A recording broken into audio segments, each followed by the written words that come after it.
भगवान राम के लिए तुलसी ने लिखा है कि कहत परम पुनीत इतिहासा, अंतिम जो चौपाई है, सवन ही हो तो सकल भ्रम नासा, सुनिए तो सारा भ्रम का नाश हो जाएगा। जैसे मैं एक छोटी सी बात बताना चाहता हूं, कभी आपने ये बात, यद्यपि मैं पहले भी बोल चुका हूं, आप बताइए भगवान राम 4 ही भाई क्यों थे, 3 या 5 क्यों नहीं?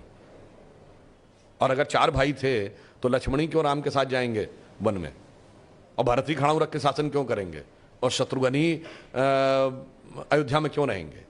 क्योंकि 4 भाई 4 पुरुषार्थ के प्रतीक है, धर्म अर्थ काम मोक्ष। भगवान राम धर्म है, शत्रुघ्न अर्थ है, लक्ष्मण काम है और भरत मोक्ष है।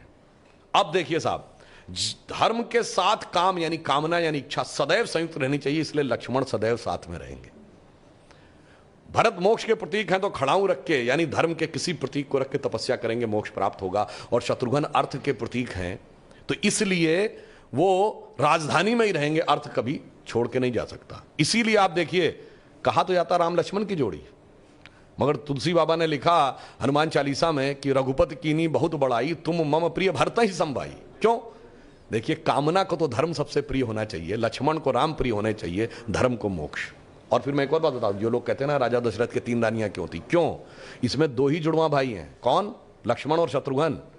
एक कामना, एक अर्थ, यानी इच्छा और पूर्ति, ये तो जुड़वा भाई हैं। और 3 क्यों जो होना जरूरी था? ये चारों चीजें एक ही स्रोत से नहीं आ सकती। धर्म सतोगुण से आएगा तो कौशल्या जी सतोगुण का प्रतीक है, तो राम की मां है। अर्थ और काम रजोगुण से आएगा तो सुमित्रा जी रजोगुण का प्रतीक है, तो उनसे काम और अर्थ उत्पन्न होगा। और केकई तमोगुण की प्रतीक है, मोक्ष प्राप्त करने के लिए तमोगुण के पार जाना पड़ेगा। इसलिए महाराज दशरथ की 3 ही रानियां हैं, 2 या 4 नहीं। और फिर यहां पे मैं ये भी कह दूं, मतलब इसको कोई अन्यथा न ले, मैं मतलब ये नहीं कह रहा हूं, इसमें सबसे सुंदर कौन था? केकई।